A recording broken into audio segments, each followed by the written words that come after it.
இதன் கண்ணே நிலையாகி இருந்திடும் உலகமெல்லாம் எதனதெல்லாம் எதனின்று அனைத்துலகும் எழுமோ மற்றிவையாகும் எதன் பொருட்டாம்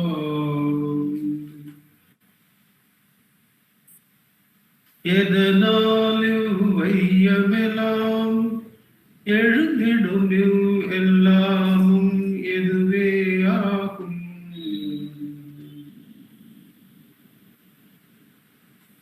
அதுதானே உளப்பொருளாம் சத்தியமாம் அச்சொருவம் அகத்தில் வைப்பார்.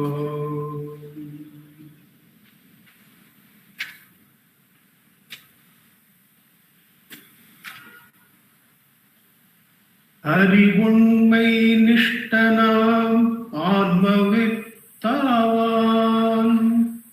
அறிவால் புலன் செத்தான் ஆத்தான் அறிவங்கி ஆவனறி வாங்குலி சத்தான் கால காலனவன் சாவினை மாய் வீரனென சாற்று.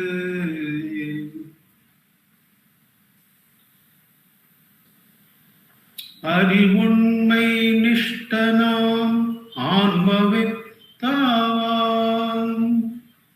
அறிவால் புலன் செத்தான் ஆர்த்தான் அறிவங்கி யாவனறி வாங்குலி சத்தான் கால காலனவன் சாவினை வாய் வீரனென சாற்று.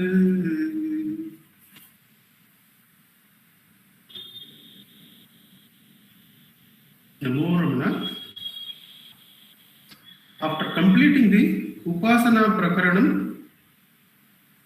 until verse number 27, we are now starting the Jivan Mukti Prakaranam, the Anubhava shlokas which are present in Ulladu Narpadu and Upadeshasaram also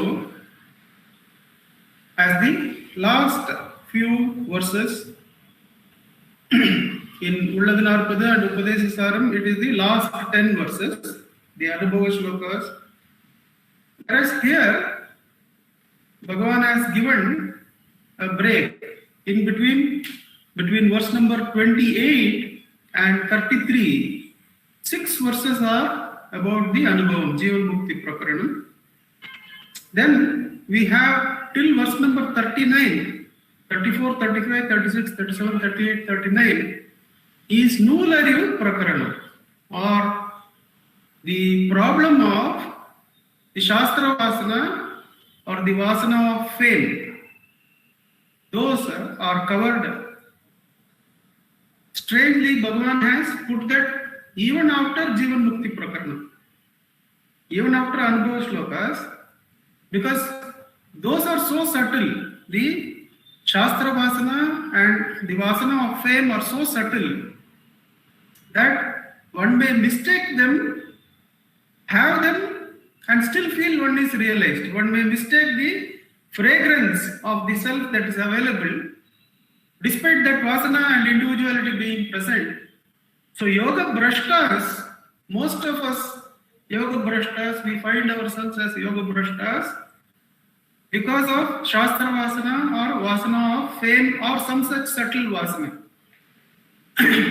If for that or for any other reasons best known to Ramanasramam and Bhagavan, they have placed those verses after Anubhava shlokas. And finally, the 40th verse is the final statement of the truth that is there. What is the reality explained in one verse? That is the last verse.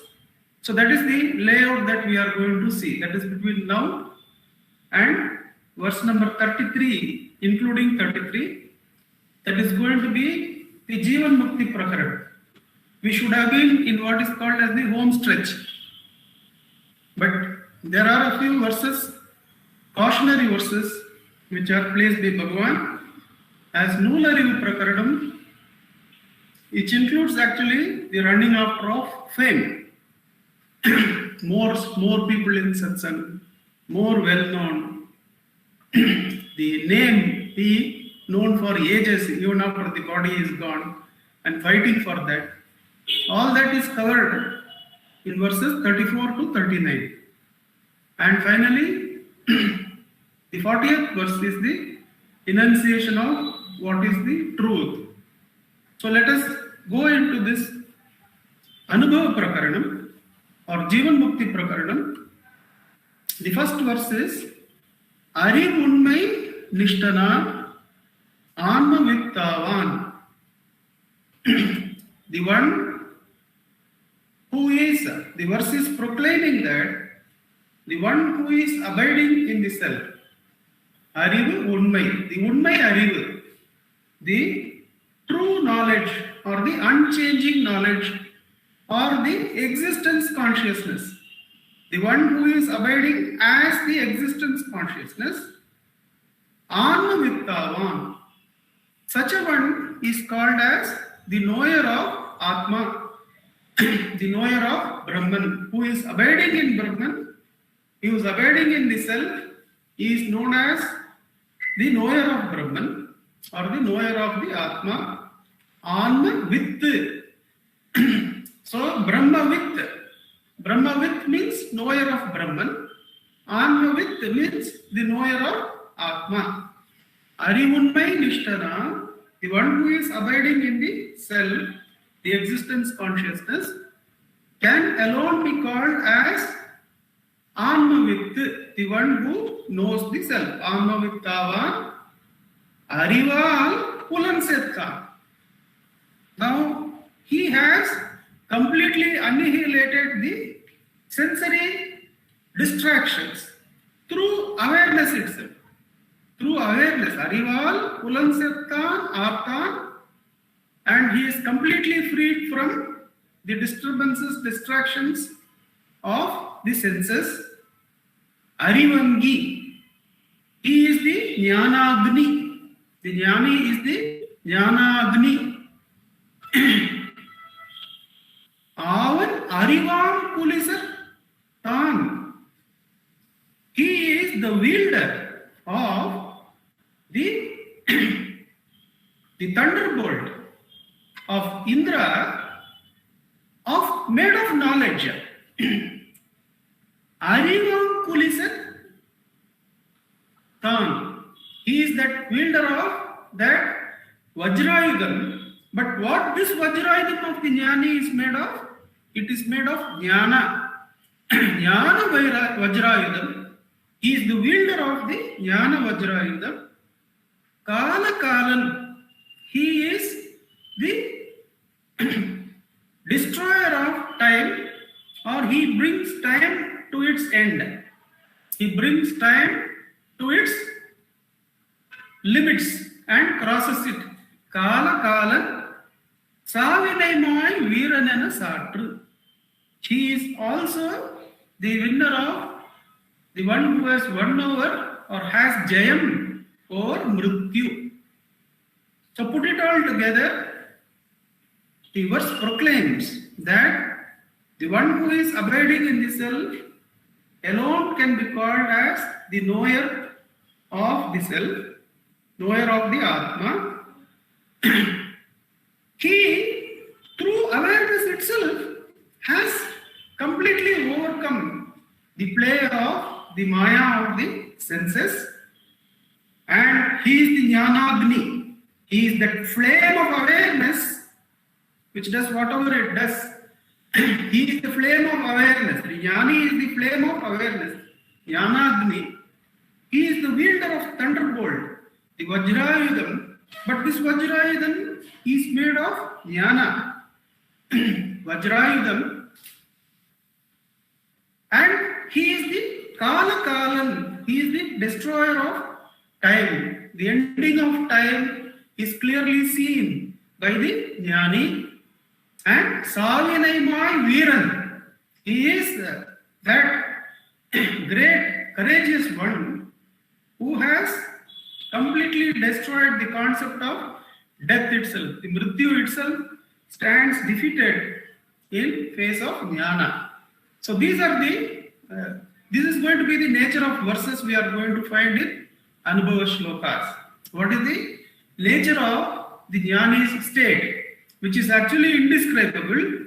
So these are going to be really expansive statements made by the Shastras, translated by Bhagavan. This is from a verse in Yoga Vasishtam, but the verse number they are not able to place. So Yoga Vasishtam has so many verses which have gone out of use. So this is one of those verses perhaps which Bhagavan has selected for use here. So we go into each of these segments. Of course, our intent should be to have this as meditative aspects which will turn us towards the self. When we meditate on this aspect, we should not go into the description and expansion of it. We should turn towards the self. So our descriptions, whatever we are going to do from here onwards about the Jnani state, should always be not to expand on the concept itself, but to help us turn towards the Atma, to help us in our sadhana rather than the expansiveness of it. Arivummai nishtana anmavit tavan. Why is it that one has to abide in the self to know the self? So these are described in verses number 22, 23, 24, 25, 26, 27 of Upadesha Saram. We will find that the support for most of these Anubhava Shlokas we will get from, if needed, we will get from the verses 21 to 30 in Upadesha Saram and verses 31 to 40, 30 to 40 in Ulladu Narpadu. The verses are like this: Ulladunara unarvu verinmayil ulladunarvahum undi para unarve namayulo undi para iru iyarkayal ஈச ஜீவர்கள் ஒரு பொருளே ஆவர் உந்தி பெற உபாதி உணர்வேவே உந்தி பெற தன்னை உபாதி விட்டோர்வது தான் ஈசன் தன்னை உணர்வதாம் உந்தி பெற தானாய் ஒளிர்வதால் உந்தி பெற தானாய் இருத்தலே தன்னை அறிதலாம் தான் இரண்டற்றதால் உந்தி பெற தன்மய நிஷ்டையை உந்தி பெற. Now these verses are the verses that show why being the self is alone knowing the self. You have to be the self. You have to be that one, the Ekameva Dvitiyam, to say that you know it. Because the Ulladunara, to experience that Ullapurul, to experience the self, there cannot be a consciousness which is apart from it. Because then that consciousness will become unreal. If the self is the reality, which is ever existence, if that consciousness is apart from that reality, then that consciousness is mithya. So, how can a consciousness or a conscious entity, a knower, how can a knower remain apart from the self and be a mithya himself and realize the truth? It is not possible. Ulladunara unarvu verinmayil ulladunarvahum undi para. There cannot be a knower apart from the self to know the self.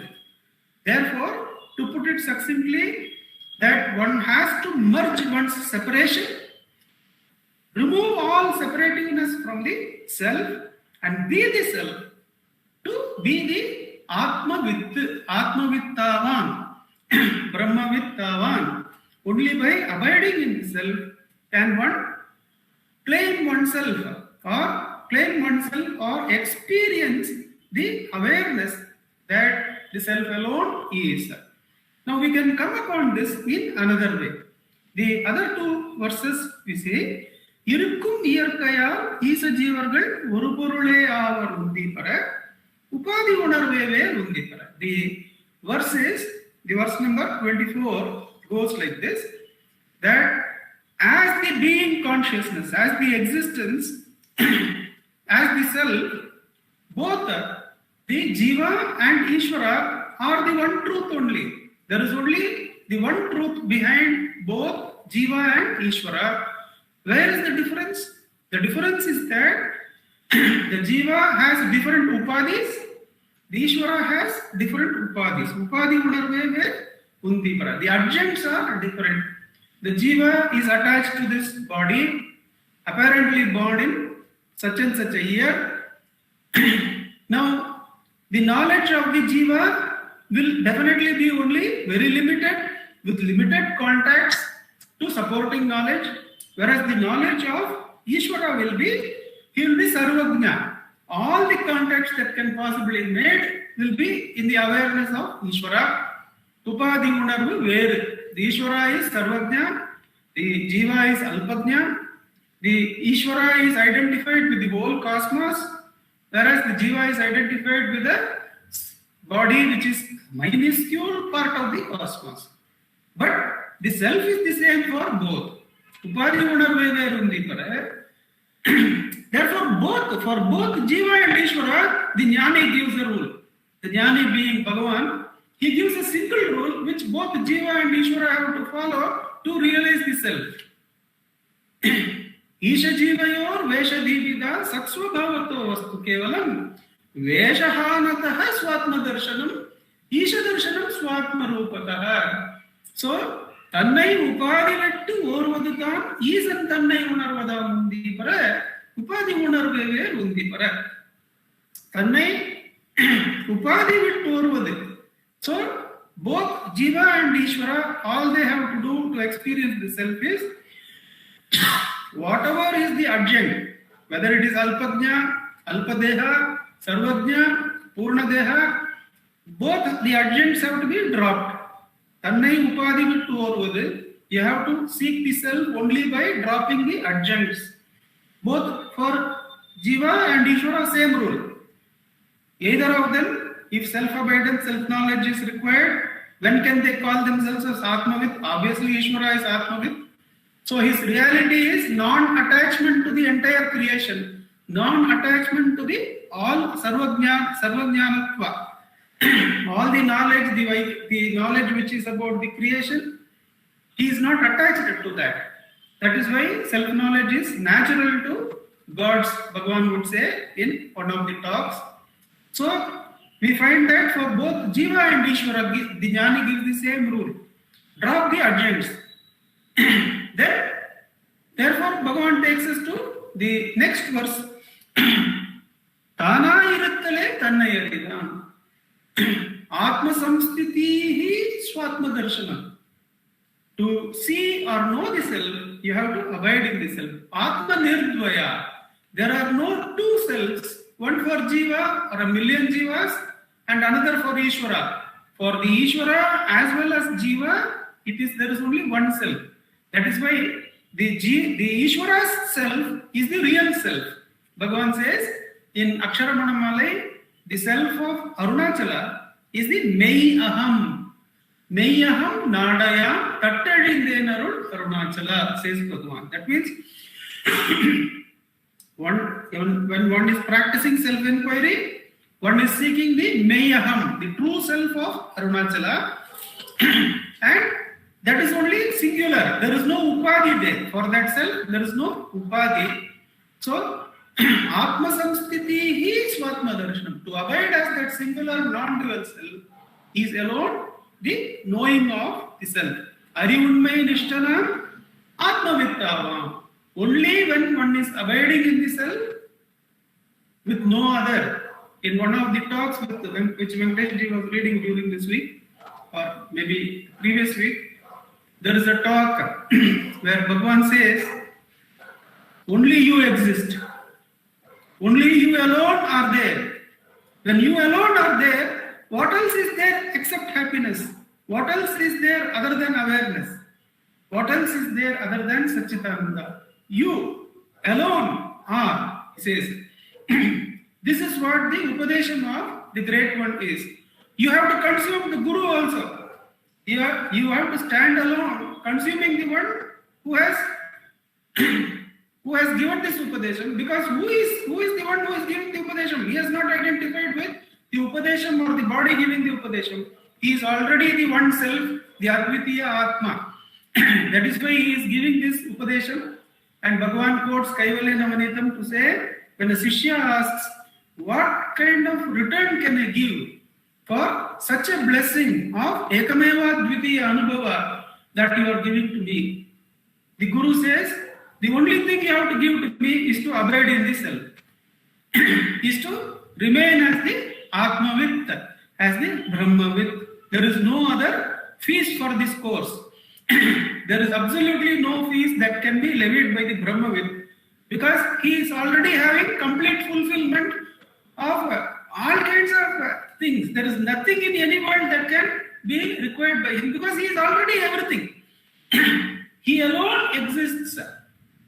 Therefore, there is no fees for this course of self-realization. It is only the price that has to be given is let go of the ego and abide as the Guru. Abide as the Sayujya Padavi with Ramana is given. The oneness with the Guru, who is the Atmavit, who is the Atma, is given. And that alone is the price that has to be, even the word paid becomes meaningless there.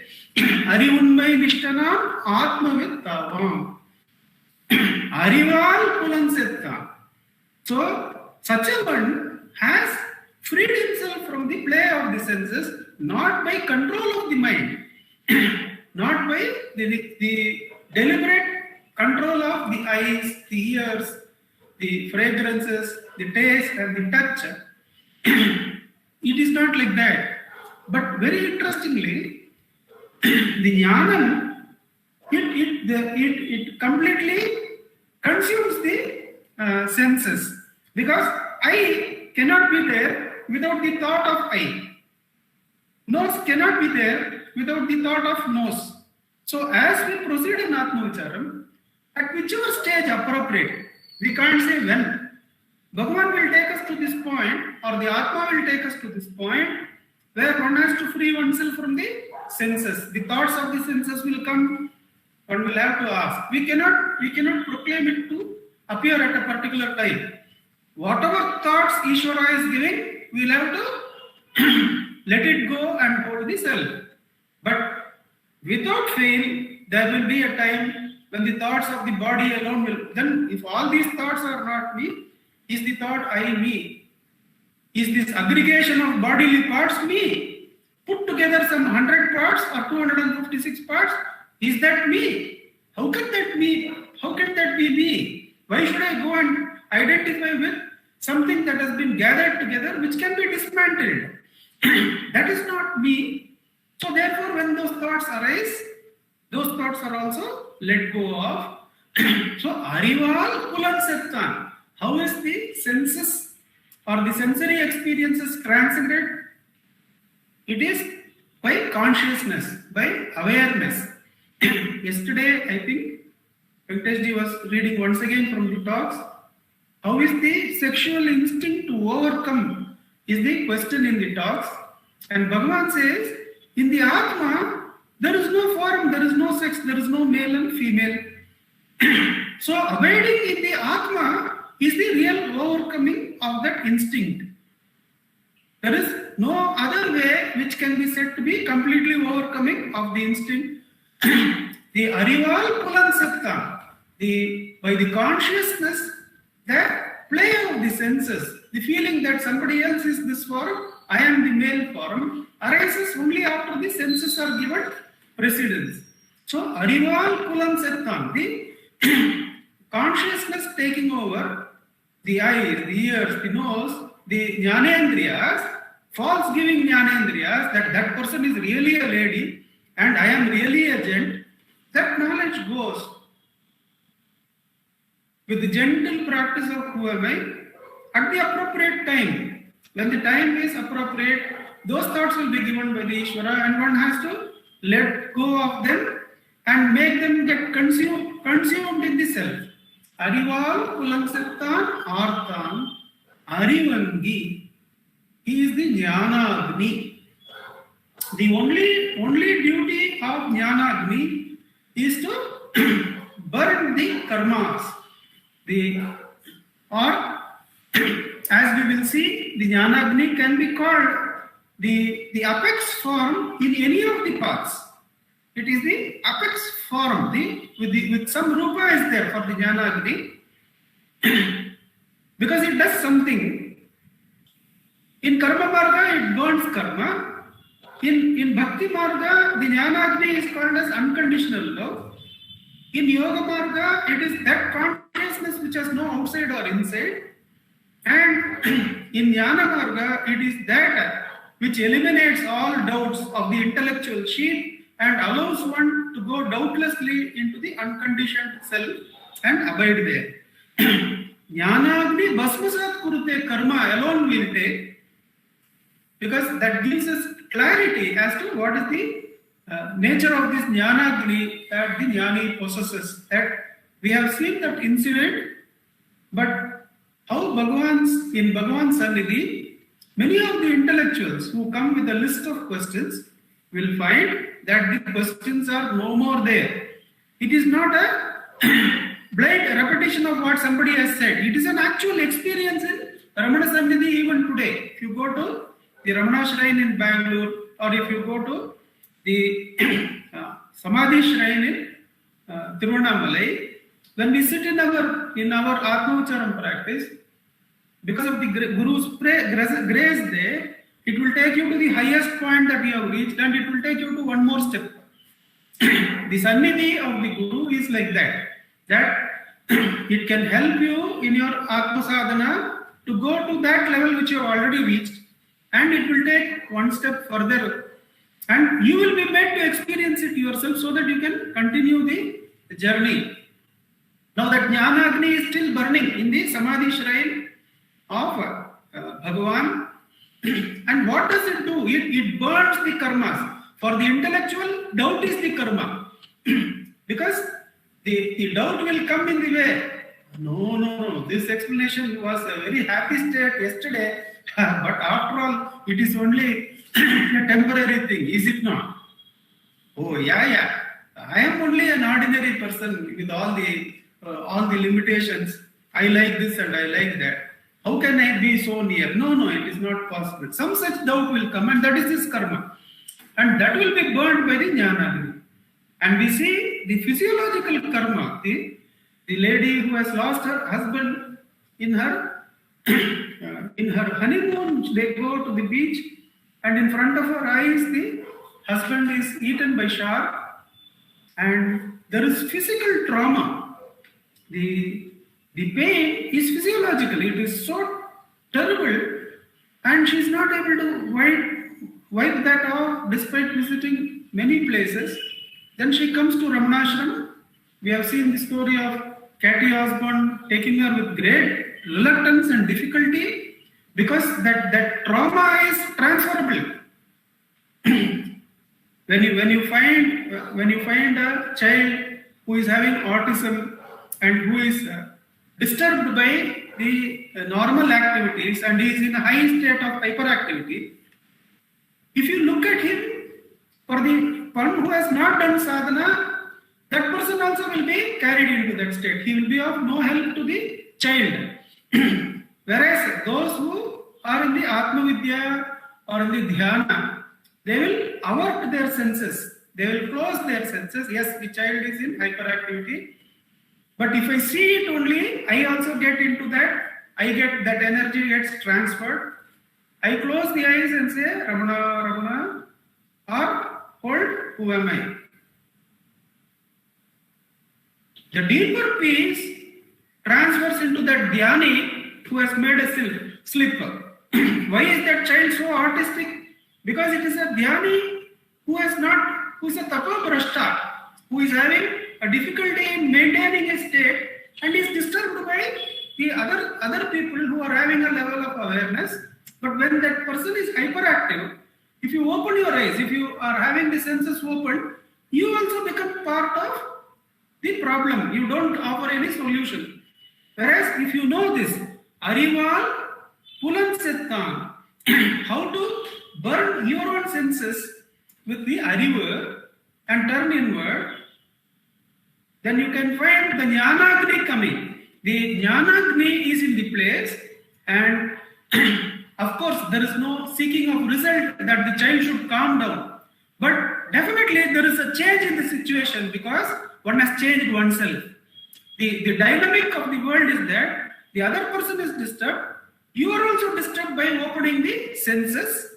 Now close the senses. With Arivu, close the senses and raise the Jnanagni. Already you have brought about the change in the world. Not that that person should calm down. Not that that person should become all right. Not necessary. Then we are breaking the rule of first law of karma, that we have to let go of results. But you can understand the world is made of the protagonist and the person to whom the protagonist is playing the play. If the protagonist is changed, if the one who is getting reaction to the child's disturbance, if he changes himself into Jnanagni, that is enough. Already the world has changed. That is why Bhagavan says, change yourself. Don't worry about the prarabdha. Let the prarabdha, the whole cosmos, let it come and stand there. Now, if you react to that, you are part of that. Whereas, if you do this Arival Pulansettan, close down your senses, don't react to the prarabdha, and go to the Arivangi. Who am I? Already the dynamic is changed. Because the world is no more what it was earlier. You have changed.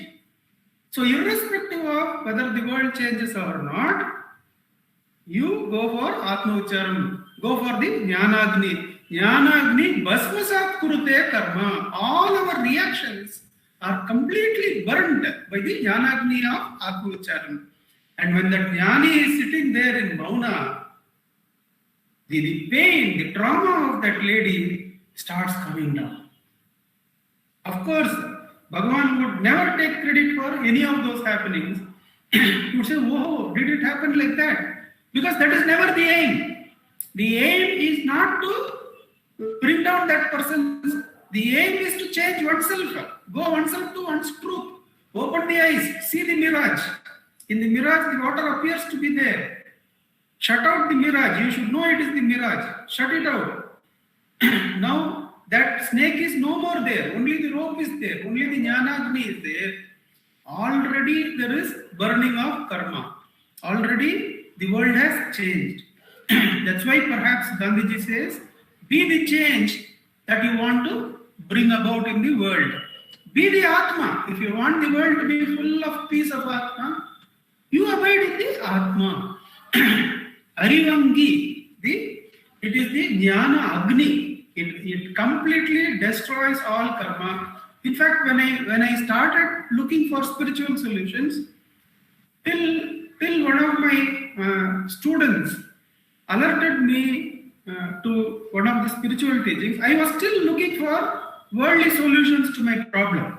That happened somewhere in 2002, that the student alerted me when I wanted to do a personality course for them.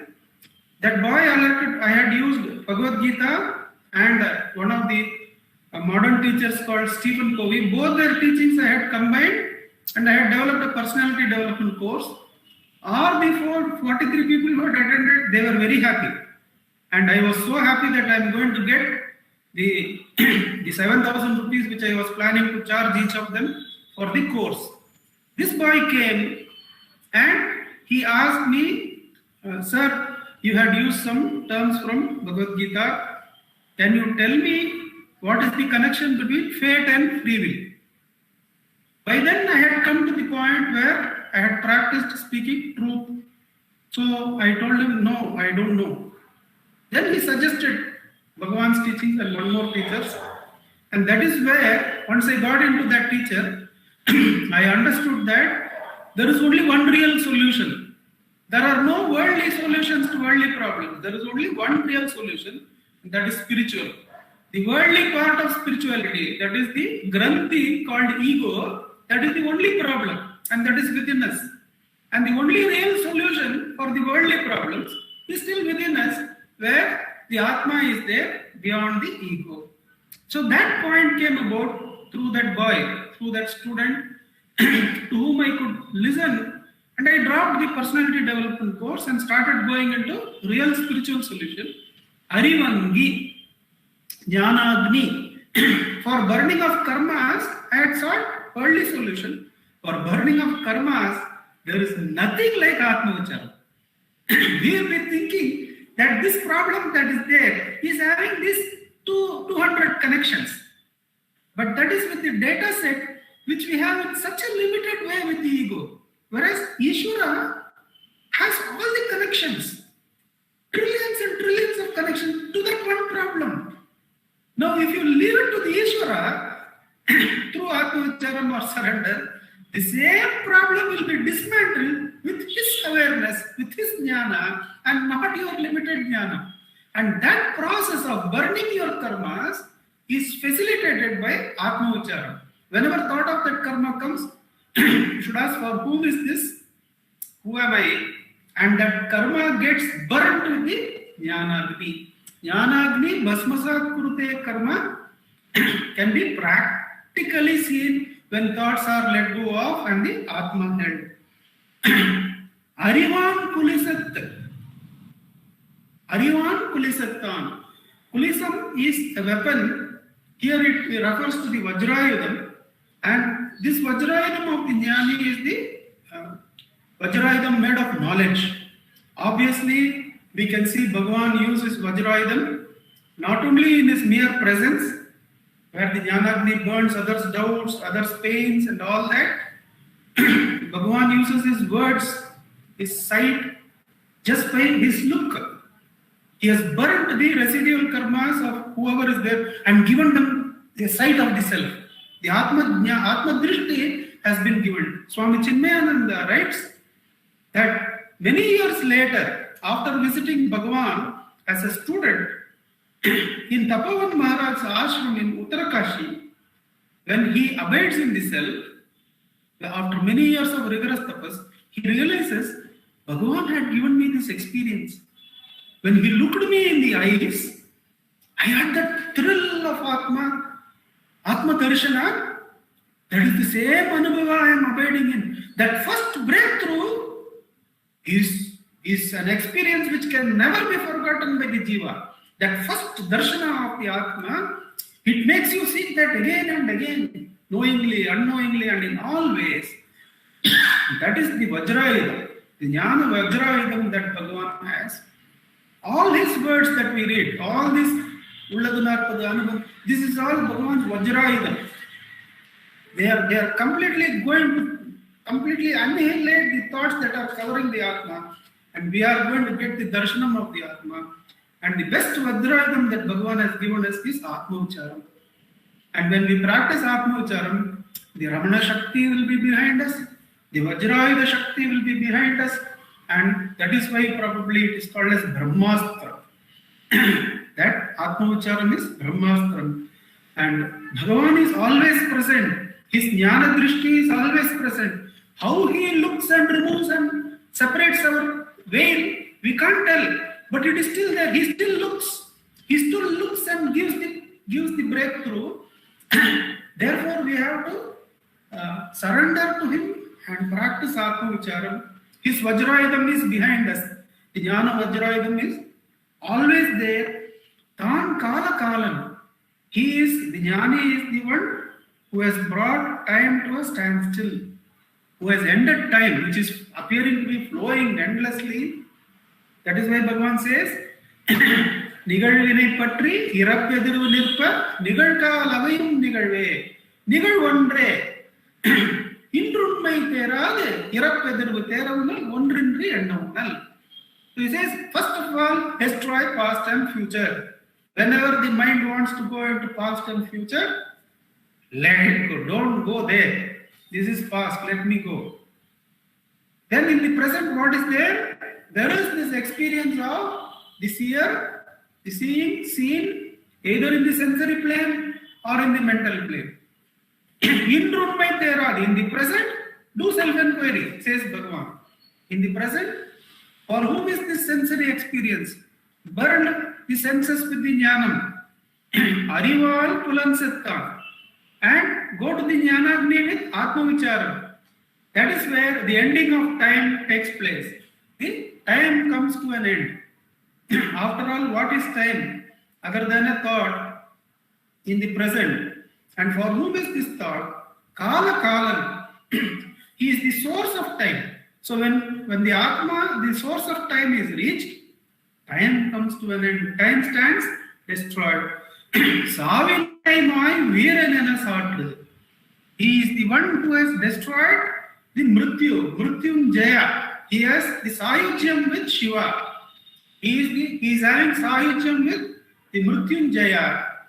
All the phala of chanting Mrityunjaya Stotram is automatically there when one practices Atma Vicharam.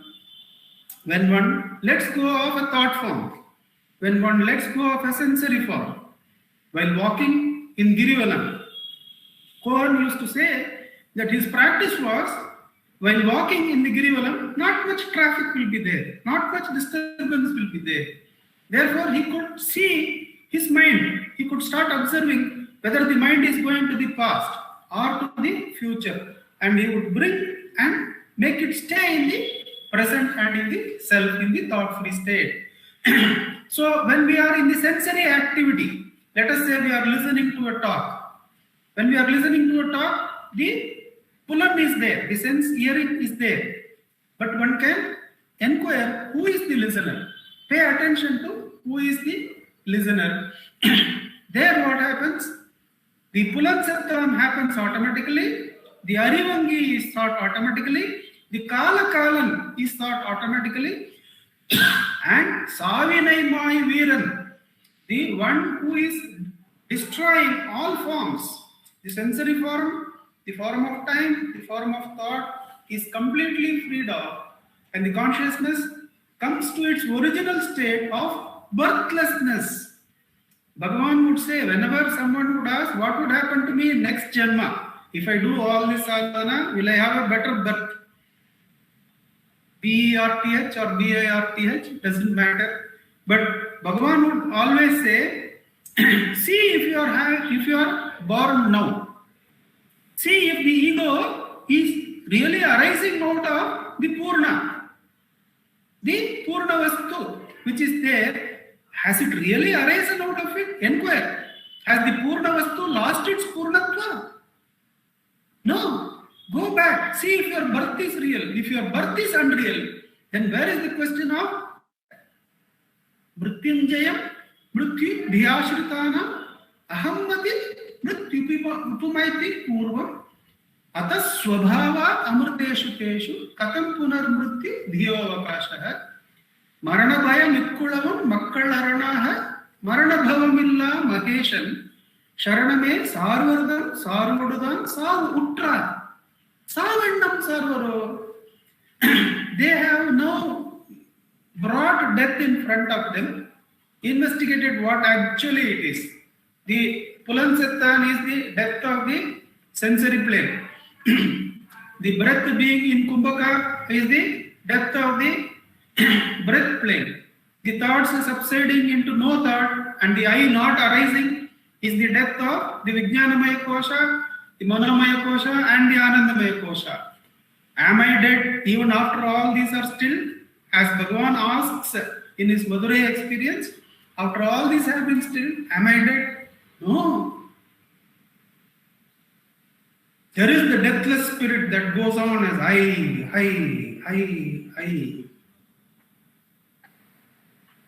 Abide in that. Then even when the body is taking part in sensory activity or mental activity or breath displacements, it will not go. The fundamental Shruti note will not go. Therefore, like people, the ladies carrying water jugs on her head while talking to others, their awareness of the water jug does not go, says Bhagavan in a talk. Similarly, for the Jnani, the awareness of the Shruti note of the I as the deathless spirit, as the birthless spirit, doesn't go away at all. The identification with that, the abidance in that, The living in the self, which Bhagavan says, becomes natural. Non. Activity is also non. Inactivity is also non. Raising of thought is also I. Complete absence of thought is also I. Only I am there. Only you exist. There is nothing else. There is only you. There is only happiness. There is only Satchitananda. And that is where Bhagavan takes us. That is the clue he gives in this Anubhava Shloka. And reading that Anubhava Shloka, we should practice Atma Ucharan, which makes this real, which brings about this as real and natural to us. With Bhagavan's immense grace, let us sit for 10 minutes in practice of Atma Ucharan.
There was one point mentioned by Dilipji when we were discussing the Jnanagni in the group.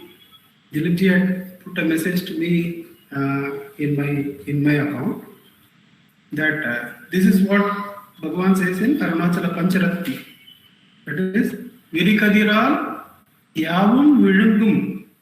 That was the reference he had given, that the Jnanam of Arunachala, Vishwarupa, Ghana Vishwarupa, Kiranavalya, the entire solid world which appears solid, is completely Kabbalita, consumed by the rays of Jnana of Arunachala. That was what Dilipji had referred. So the Bhasmasat Kurte Karma, the entire creation, if it is the karma, it is consumed in that Jnanagni when we identify with it. Sorry, I wanted to just give credit to Dilipji for that. Namo Ramanaka. Namo Ramana.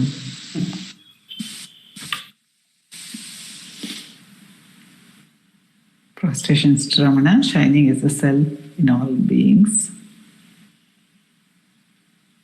Nandakumarji has taken us into the essence of the verse. For us, he has also been meditating, like the earlier verses, he has been meditating on this verse through the course of this week, helping, and as he rightly said, helping the others also to meditate on the verse, and thereby their own intense awareness of that will grow, and therefore his sharing of Dilip's awareness is also very beautiful. Bhagavan is very consistent. He never gives up, because his emphasis is that he keeps on repeating the same truth, whether it is in Ulladu Narpadu or Upadesha Saram or Who Am I, or whether it is Anubandham, or whether it is a small poem like Appalapattu or Anma Viddai, or it may be a two-liner, the Ekashloki. So wherever it is, Bhagavan has this compassion of giving us the fullness, of giving us that final state, and also making it lighting the path through that. So it's very beautiful that Nandakumarji has dwelt upon that. And the significance of it is that the conquering the senses through the arivu, through the knowledge. We have the instance of Muruganar Swami also. Muruganar Swami was asked to join, some of the devotees asked him to join them on the pilgrimage. And Muruganar Swami said, my eyes have been blinded by seeing the Son of Knowledge, by seeing Bhagavan, my eyes have been blinded. He almost literally had that experience actually. In one of his first few visits, he saw that Bhagavan was such great light, and he went out of the hall. He said, I cannot see that light. Physically, with the physical eyes, he could not see. That kind of experience he had. So he said, I am blinded by that knowledge. So the loss of the senses through the knowledge is a true loss of the senses. Otherwise, it could be intellectual, and intellectual giving up of one sense experience, or one sense force, or one sense organ. See, that would still leave us with some other sense organ alive. And human beings are said to have 6 senses. Not only 5, there is the 6th also to be overcome. And that is the feeling of knowing. It is called the discrimination, the 6th sense, the intellect, the sense which is knowing this and that. And that has to be overcome only by a superior knowledge. It cannot be conquered by anything less than it. Maybe all the other 5 senses can be conquered through the use of the intellect, but this cannot be done. So the arivu and the atmavit, when one has to abide in the self, all of us will have knowledge that the self, because we hear about it, we think about it, we want to reach there. So all of us know body is not I, in that sense. With the intellect, we all know. And we all know that the self is all enveloping, all powerful, whatever is described about the self, all of us have heard. All of us concede to it. That is, we have faith. We believe that's the truth. We do not think it is not the truth. But then, what is the difference? So Bhagavan is saying here, the purpose of the sadhana is abidance alone.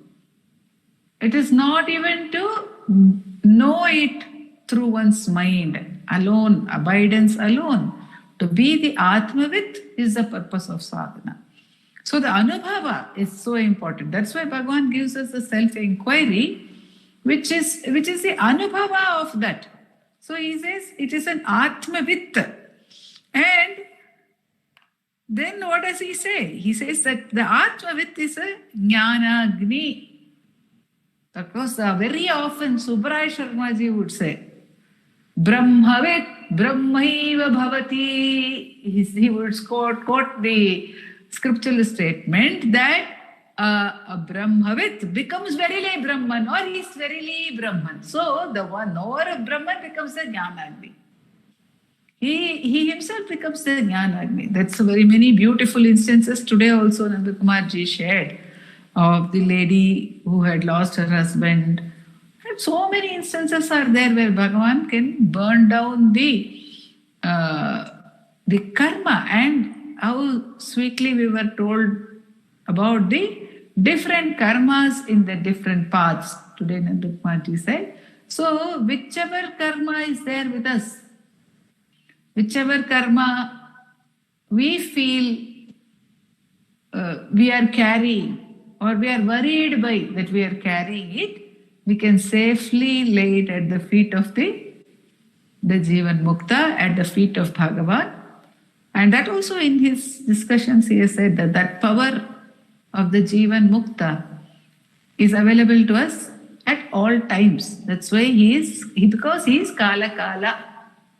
The Jivan Mukta never goes away because he has already finished time. He has finished Mrityu also. So where does he go away? That's why the example was given in those discussions of Markandeya, Enrum Padinaru. Markandeya is immortal. He is ever young. Enrum Padinaru. He had faced death and conquered it through surrender. So Bhagavan actually says through surrender or jnana in the first two verses, which also Nanda Kumarji quoted for us. It is Ulladala Dulla Unarvu, and it's also Marana Bayamikkulava Makarana Aranaha. So it can be through abidance in the self. Abidance alone is the answer. So that person becomes a Jnanagni. We could surrender to them, or we could surrender to the Jnanagni directly through self-inquiry, whichever way we choose. But it has to be a surrender to that, and it has to be complete. That's why the example of the Vajrayudha is given. And the story of Vajrayudha was also explained, not today in the duration of the class, but by Nanda Kumarji, how the Vajrayudha, which is a weapon of Indra, came about was through the supreme sacrifice of the rishi called Dadichi. He gave up his life. So that sacrifice is absolutely essential in the path. Tyagena yeke amritatva manushu. Without sacrifice, there cannot be the knowledge. But the beauty is why Bhagavan begins with the conquering of the senses through arivu is when one conquers, when one approaches the self directly. What happens is that the thought of sacrifice is not there. That's why in Ramananacentre Bhagavan says, Nondeda dundanai tandanai kondilai. You didn't give me any pain. When I have to consciously give up something, there may be a pain to give it up. But if I am shown a higher good, a higher beauty, than the one which I am holding on to. I do not know the name of that Alvar, but I think there was one Alvar who was so much in love with his wife or beloved, and he felt that he would spend 24 hours, literally 24 bar 7. And suddenly somebody asked him, do you know someone or something more beautiful than your wife? He said, it is impossible. And he was taken to have the darshan of the Lord Mahavishnu in that temple. And he was so right because he had come to Ekachitta already. And when he had that darshan, and he was completely submerged in that. We can see the same story is there in the story of Tulasidas or Bilvamangal, where the wife directly tells them, if you had so much love for the Supreme as you have for me, there would have been some meaning in it. So when we see the greater beauty, Arival Pulanadakam. So when Bhagavan takes us through self-inquiry to the Arivu, so when one tastes that, when one gets even a glimpse of it, which is so beautiful, so magnificent, which is so powerful, then what of all the other things? The other powers, the other siddhis, everything will become meaningless. And the power, the natural Shakti, which Bhagavan mentions in Ramana Gita also, that supreme power is supreme peace is supreme power. That's why here he is talking about that, lest we seek power, because the mind seeks gratification through the senses. The mind seeks power through the individuality, and the mind seeks immortality. All it seeks externally. Bhagavan is holding out that promise here through this verse. He says, all you have to do is get back to your own self and you will get all this. You will get the highest gratification. Or if the mind seeks knowledge, you will become Vitta. You will become Atmavit. You will get the knowledge. You will get the gratification. You will get the knowledge. You will get power. And you will become immortal as well if you just get back to the self.